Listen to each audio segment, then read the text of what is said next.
Well, thank you very much. We had a terrific meeting. We discussed a lot of things. As you know, I had an excellent phone call with President Putin that lasted for over 2 hours. We discussed a lot of points, and I do think we're getting a lot closer, maybe very close.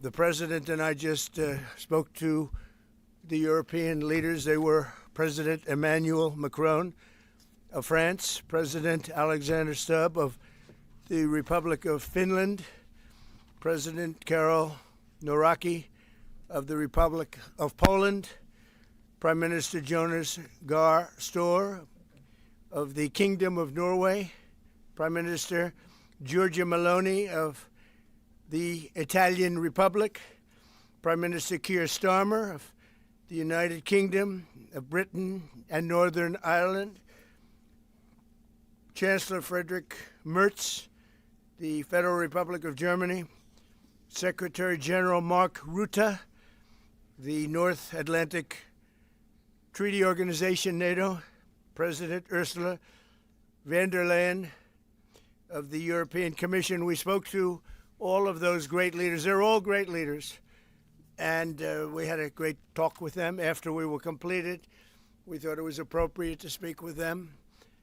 And our meeting was excellent. We covered, somebody would say 95%. I don't know what percent, but we have made a lot of progress on ending that war, which is really certainly the most deadly war since World War II, probably the biggest war since World War II. And I want to thank Steve Witkoff, who's here, and I'd like to thank Jared, who's here someplace. Thank you, Jared. And thank you, Steve. What a great job you've done. Jared Kushner, Steve Witkoff. And Marco Rubio is here. Thank you, Marco. And Pete Hegseth is here. Those two people are doing an unbelievable job. And the four people on this one are doing, I don't think anybody could do it. And we'll see if it gets done, but it's very close, certainly. Nobody would even have a chance of getting it to where it is right now. Nobody would have thought that was possible. So I just want to say we've done very well. We've had discussions on just about every subject. And that includes with President Putin before. And we went into great detail, and we likewise went into great detail today. And it was an honor to have you at Mar-a-Lago and have lunch. I hope you enjoyed the food. Your people enjoyed the food, I can tell you that. You're big, strong people. Your general over there looks like Central Casting. I want to also, by the way, speaking of generals, we have a great general. General Raisin Kane, who is here someplace. Thank you. General, thank you very much. He's great.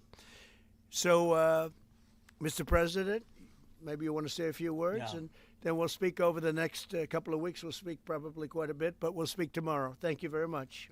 Appreciate it. Thank you so much, Mr. President. Thank you. Thank you for everything.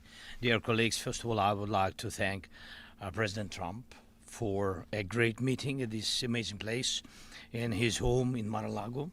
And we had a really great discussions on all the topics, and we appreciate the progress that was made by American and Ukrainian teams in these recent weeks. Special thanks to Steve Witkoff and Jared Kushner, and thank you for their engagement and full commitment, and also to our team, and first of all to Rustem Umerov and General Gnatov, and to all our teams. And we discussed all the aspects of the peace framework, which includes, and we have great achievements, 20-point peace plan, 90% agreed, and U.S.-Ukraine security guarantees, 100% agreed. U.S.-Europe-Ukraine security guarantees, almost agreed. Military dimension, 100% agreed.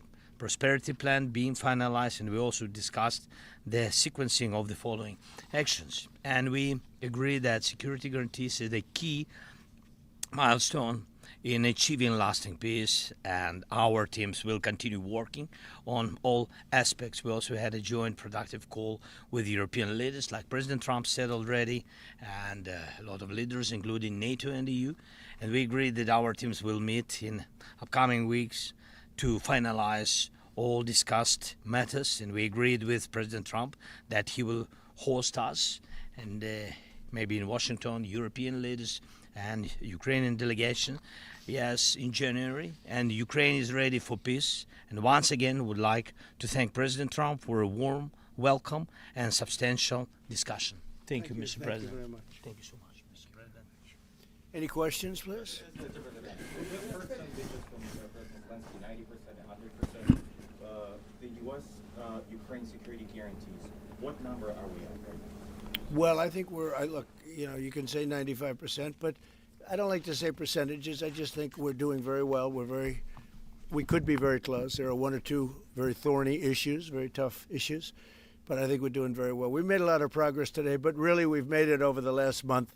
This is not a one-day process deal. This is very complicated stuff, but I think when the president says 95, I think, could be close to 95%. Yeah, please, behind you. Mr.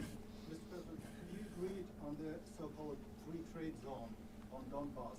How to separate the sites? How to make the separation line? Who will be responsible? The word agreed is too strong. I would say not agreed, but we're getting closer to an agreement on that, and that's a big issue. Certainly, that's one of the big issues, and I think we're closer than we were. Probably it's unresolved, but it's getting a lot closer. That's a very tough issue, but one that I think will get resolved. Yeah, please.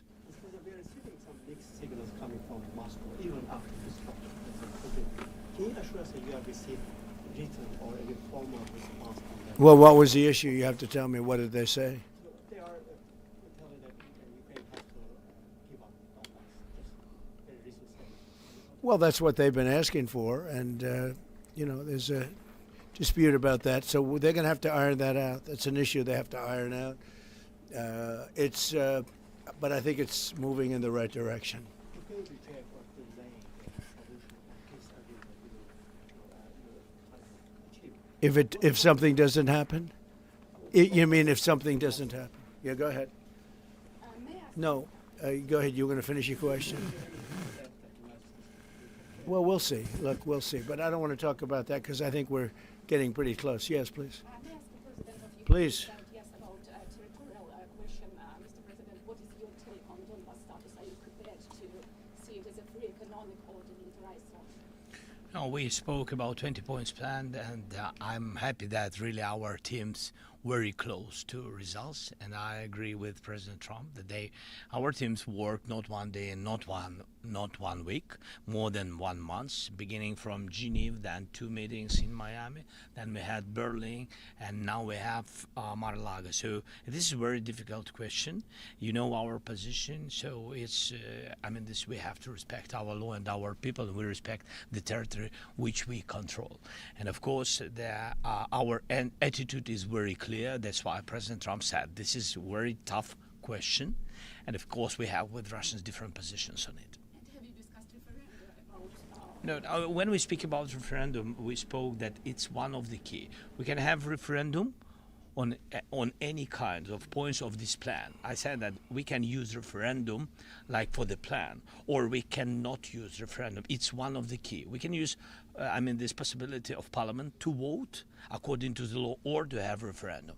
Doesn't matter. This referendum, if the plan will be very difficult for our society, very difficult, of course our society has to choose and has to vote, because it's their land, the land not of one person, it's the land of our nation for a lot of generations. They'll probably have to get their plan approved by Parliament or by referendum of the people. You would think that they want, I know they had a poll that it's 91% in favor of ending this war, so they want to end it like everybody wants. Russia wants it ended, everybody wants it ended, and we want it ended. I want it ended because I don't want to see so many people dying. We're losing massive numbers of people, the biggest by far since World War II. So we want to see it ended, absolutely. President Yes. Trump, you said at the top that you plan to speak again tomorrow. Is that correct? I might. It depends on what happens tomorrow. If there's an additional something to add, otherwise there's no reason to. We're in the process. Jared and Steve are working very hard to get something done, and if there's something that comes up, I'd speak, but otherwise I don't think there's any reason to. In your mind, sir, what are the thorniest issues still unresolved after the? Well, I think the land you're talking about, some of that land has been taken. Some of that land is maybe up for grabs, but it may be taken over the next period of a number of months. And are you better off making a deal now? Look, let me tell you, they have been very brave. They fought very hard and continue to fight very hard. and do tremendous damage. But Russia would like to see it end, and Ukraine would like to see it. And I think it's time to end. And a lot of very brave people, a lot of people that are dead right now, unfortunately, because I've said, and nobody's disputed it, that if the election weren't rigged and stolen, 2020, you wouldn't have had this war. It would have never happened. And it didn't happen for 4 years. Never was even thought to happen. And I spoke with President Putin. I got along with him very well, despite the Russia hoax, which was a total hoax. He used to say, what is going on over there? But it was a total hoax, as he knew and as I knew. But I spoke to him, and we'd talk about Ukraine. I've said it before. It was the apple of his eye, but he wasn't going to do anything about it. He didn't do anything about it until I was gone, and then a lot of really bad statements were made by people, by a lot of people, I guess, but by a certain president that we had who was a disaster. Yes? Do you anticipate going to Ukraine if you can get to an agreement? And I know I'd you have no said problem earlier- with doing it. I have no problem with doing it. Don't anticipate it. Would like to get the deal done and not necessarily have to go. I've offered to go and speak to their parliament. And, if that would help, I don't know if that would help. I think it would probably help, but I don't even know if that's... You're welcome. yeah, no, I know. Always. So I'm not sure that it would be really necessary, but if it would help save 25,000 lives a month or whatever it may be, I would certainly be willing to do that. Yeah, please. No, behind you. Where are you from? From Ukraine. Good, I had a feeling. Good. How about Zaporizhzhia nuclear plant? Have you discussed this question? On what? Zaporizhzhia nuclear plant. Yeah, we discussed that at length today. As you know, it's in pretty good shape. It can start up immediately, almost immediately. And it's one of the things I discussed with President Putin. And they were talking about the nuclear plant. That's probably the biggest in the world, just about the biggest anywhere in the world. Can you believe that? And President Putin's actually working with Ukraine on getting it open. He's been very good in that sense. He wants to see that open. And he hasn't hit it with missiles, hasn't hit it with anything. It's a big danger to do that for everybody. But they're working together to try and get it. It can open very quickly. It's in pretty good shape. And the people there have been there for years. The people there running it. They have 5,000 people in that plant. Can you believe it? I learned that today. 5,000 people. It's the biggest plant of its kind in the world. And they're working together to get it open. They could maybe get it open quickly. That's a big step when he's not bombing that plant. It's a big step. You in the readout from Moscow, they talked about the creation of some working groups. Yes. That would be set. Can you tell us about what those working groups Sure. would entail? And also, if you wouldn't mind, what is the message that you will give to Putin when you speak to him after your meeting? So here? the working group is going to be composed of Steve Witkoff, Jared Kushner, General Raisin Kane, Marco Rubio, and a few other people that we're going to be putting onto it. I think Pete Hegseth should be in that working group. He knows the territory very well. He's been fantastic at what he's doing. And they may add one or two people. And likewise, Ukraine's going to have some very good people that were at lunch today that enjoyed the lunch today a lot, more than they thought, right? But do you want to say who may be on your working group?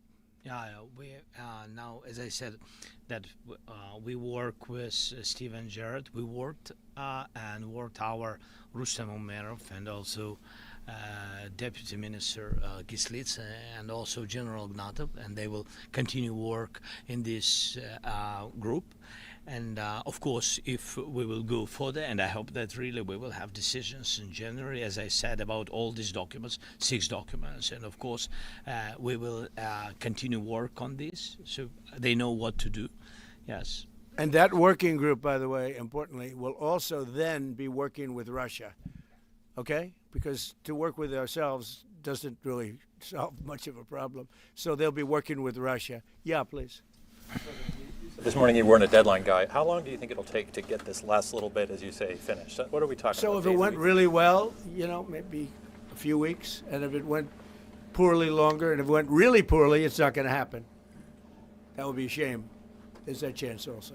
It's possible it doesn't happen. But, you know, in a few weeks we will know one way or the other, I think. But if it went really well, but it could also go poorly. I mean, you know, we could have something where one item that you're not thinking about is a big item breaks it up. Look, it's been a very difficult negotiation, very detailed. It's funny, I settled 8 wars. Some were going on for 35 years, and we got them settled in a couple of days. Some of them, one was going on for 37 years. I settled it in 1 day. But this is a very complex one. What the bad No, I think outcome we'll is? get it done. I don't want to say when, but I think we're going to get it done. Yes, ma'am. Mr. President, you in the past have suggested a trilateral meeting between both Presidents Putin and Zelenskyy. Is Right. that something that is also on the docket? I see that happening, sure, at the right time. I saw a very interesting President Putin today. I mean, he wants to see it happen. He wants to see it. He told me very strongly. I believe him. Don't forget, we went through the Russia hoax together. And he'd call me, I'd call him, I'd say, can you believe the stuff that they're making up? And it turned out we were right. They made it all up. And despite that, we didn't get into wars and we didn't get into problems, but we weren't able to trade very much or any of that, which was a shame because, you know, a lot of success could have been had by trading with Russia. They have great land, great minerals and other things, and we have things that they want very badly. But the Russia hoax, which was a terrible, made-up, fictional thing by Crooked Hillary and by Adam Shifty Schiff and bad people, sick people. They made it up. It was all a made-up hoax. But it kept us really from dealing with Russia, kept Russia dealing, you know, from dealing with us. So, but despite that, we got along. And I don't know, I think we're going to get there. I know him very well. I think we're going to get there. Discuss any time, location, meeting place? Yeah, for we're Mr. discussing a lot of things. No, look, I was on the phone with them for almost, I guess, 2.5 hours, they're just telling me now. It's a long time. We discussed a lot of things. We didn't talk about the weather. We weren't talking about what a beautiful day it is in Palm Beach, Florida. Yes. Trump, President Zelenskyy mentioned maybe a meeting with European leaders back in Washington. Would that be in the next few weeks? Well, in Washington or someplace, yeah. These leaders that I just read, these are great people. You know, they've spent a lot of money on helping Ukraine.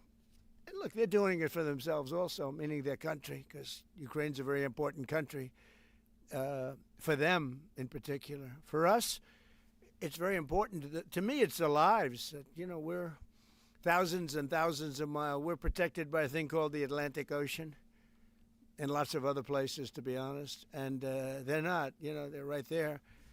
But we're working together with them as we should be. But I'm doing it to save lives. You know, we're not spending any money. Biden gave $350 billion away. And the president was nice enough to give us a contract to take out rare earth and things. So we'll see how that all works out. We have a contract, but we appreciated that. He was very good. But we'll see how that works out. But if you think about it, we're going to have I really believe we're probably, Mr. President, by far closer than ever before with both parties. We had some times when he was close and President Putin wasn't. Then when President Putin was close and he wasn't. You saw that in the White House. But I think they both want to see it happen. In your conversation with... You were saying that you've said multiple times that you want to stop the killing. And nearly 100 American citizens are in Ukraine on the Yeah. What's your message to their families whose loved ones died fighting? Well, look, I mean, the message is so obvious. It's what a shame. They died in a foreign country. And some are celebrated people. They're very celebrated. But so sad that a thing like that would happen. Yes, ma'am. Obviously, security is a major issue for the Ukrainians. Right. Did you offer any promises, any assurances today? Well, I did. We want to work with Europe, and Europe is going to take over a big part of it, as you can imagine. You know, they're right there. But we're going to help Europe 100%, like they'd help us. Yes, ma'am, you were going to say something? Yeah, I was just going to ask, when your conversation... Who are you with? Andrea Shalal with Reuters. That's what I thought. Yeah, so in your conversation with President Putin, did you discuss what responsibility Russia will have for any kind of reconstruction of Ukraine post did. an agreement? I did. They're going to be helping. Russia's going to be helping. Russia wants to see Ukraine succeed. Once it sounds a little strange, but I was explaining to the president, President Putin was very generous in his feeling toward Ukraine succeeding, including supplying energy, electricity, and other things at very low prices. So a lot of good things came out of that call today. But they were in the works for 2 weeks with Steve and with Jared and Marco and everybody. Did Russia agree, or did Putin agree to a ceasefire to allow a referendum to take Not a place? ceasefire, and that's one of the points that we're working on right now. No, not a ceasefire. He feels that, look, they're fighting and to stop, and then if they have to start again, which is a possibility, he doesn't want to be in that position. I understand that position. The president feels strongly about that or something, but I think we're finding ways that we can get around that. But I understand President Putin from that standpoint. You have to understand the other side. And, I'm on the side of peace. I'm on the side of stopping the war. So, but I think that's a problem that's going to get solved, Would people who live outside of Ukrainians who fled during the war be allowed to participate in the referendum?